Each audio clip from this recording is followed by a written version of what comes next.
Hey, Life Group TV time, let's go. I'm so proud of you for being willing to just commit to connecting to other like-minded followers of Jesus in Liverpool One Church. I hope that you're gonna have a great night together. We're in our About Everyone series. I love this series.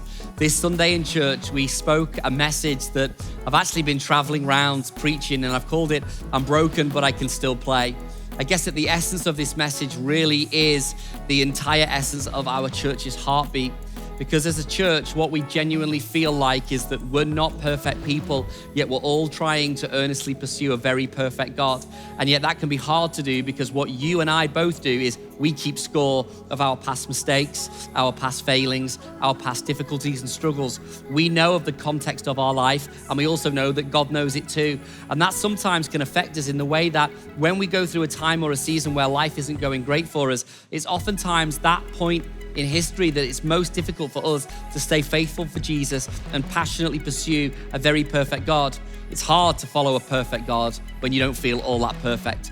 On Sunday, what we did is we looked at the life of Paul, Peter even, and we contrasted Acts 2 when he was the guy that stands up and preaches this amazingly concise, crystal clear message of a gospel presentation. And yet it's always made me think, how come Peter ended up being able to do that? Because when you look at the history of Peter's life, he was only one of two disciples that dropped the ball, and let's be honest, it didn't end up particularly well for one of them. And now Peter is another one that knew exactly what it was like to deal with guilt and shame, all the things that we deal with. And I think there was a point in history where he felt that was him. That's his calling gone. That's God's plan for his life over and done with.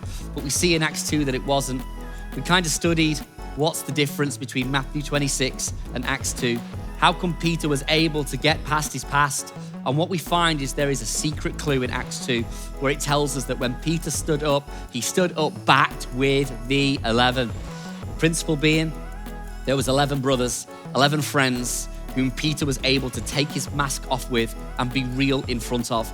And when he was done that, it was almost like they were the healing ointment that was needed for Peter's life to enable him to confidently stand up and preach that message that he did in Acts 2. So my encouragement for each and every one of us in this church is that there's always someone, maybe it's even people in your life group with whom you can be real and take your mask off with. Let them see the real you, even if you think that the real you is not a version of you they want to see or be a part of. Because what we need is a church that is filled with grace. That filled the gap between Matthew 26 and Acts 2. Because grace is loving the unlovable. Grace is showing kindness when we don't want to show it. Grace is treating people like a friend when they've been acting like a foe.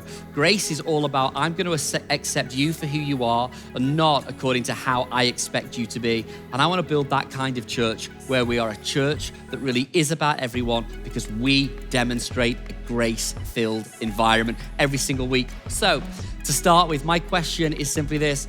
Has there ever been a time or a season in your life where you've kind of felt, I'm a little bit broken, but somehow, some way, you've been encouraged to stay the course, keep the faith, and be used by God? Discuss. Have a great night at Life Group. Good?